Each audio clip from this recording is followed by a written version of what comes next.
saaxiibayaal sheekadana maanta waxaan ku soo qaadanaynaa lamaanayaal u dhashay waddanka India. Lamaanayaashani waxay sameeyeen arrin lala yaabo oo dunidoo dhan ka yaabisay. Fura calaamadda gambaleelka si aad ula socoto muuqaal walba aan soo gelino. Haddii hore nala joogtana waa ku mahadsanta la joogaaga. Daba aan guda galno sheekadana maanta. Lamaano cunugooda iibiyey si ay u gataan iPhone. Galbeedka gobolka Bengal ee waddanka India ayaa dadku ka argagaxeen dhacdo ka dhacday taasoo lamaano ku nool gobolka ay ku kaceen sida ay qortay warbaahinta gudaha ee dalka India. Lamaanahan ayaa iibiyey wiilkooda oo 1 sano jir ah si ay u iibsadaan taleefan ay soo saartay shirkadda Apple oo noociisu yahay iPhone. Sababta ay u doonayaan in ay u helaan taleefanka ayaa lagu sheegay in ay rabeen in ay sameeyaan muuqaalo la geliya qaybta reeliska ee barta Instagram-ka oo inta badan intay ku jiraan baraha bulshada ku magadaaliyo dadka. Qoyska ayaa wiilkooda siistay qiimo lacageed oo gaaraya $240,000 Mareykanka. Booliska gobolka Bengal ayaa ku guuleystay in ay gacanta ku soo dhigaan hooyada dhashay wiilka yar oo ahayd qofta sida dhabta ah mas'uulka uga ahayd iibinta ilmaha.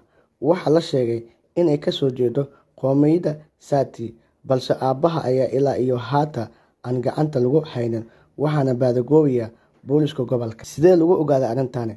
Arrintan ayaa laga warhelay kadib markii qoyska deriska la ah lamaanahan ay waayeen wiilka yar, haddana aysan waalidka uusan ka muuqan wax walwal ah oo ku aadan maqnaanshaha cunugooda.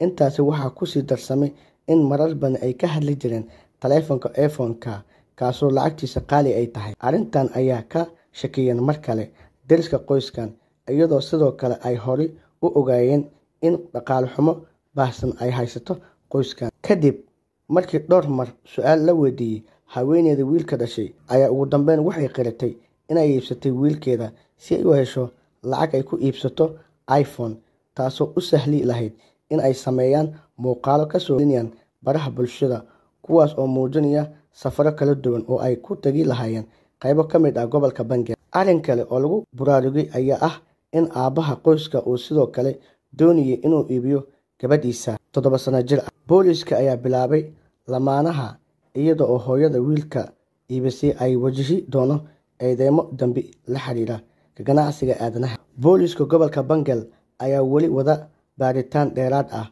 iyagoo u sheegay inay warbaahinta la wadaagi doonaan markay soo afjaraan. India ayaa marar badan waxaa laga soo tabiyaa kiisas kuwan la mid ah oo waalidiinta ay doonayaan in ay iibiyaan carruurtooda si ay u helaan waxyaabo dhaldhalaal ah. Booliska soo badbaadiyey wiilka yar waxay kadib markii arrintan la ogaaday. Booliska ayaa warbixin cusub oo helay taas oo ay ilmaha yar uga soo badbaadiyeen haweeney degan xaafadda lagu magacaabo Karadah. Sida muuqatay, lamaanaha ayaa haweeneyda ka iibiyey wiilkooda yar. Haweeneyda laga soo helay wiilka ayaa lagu magacaabaa Priyanka Ghosh. Sidoo kale booliska ayaa iyadana soo xiray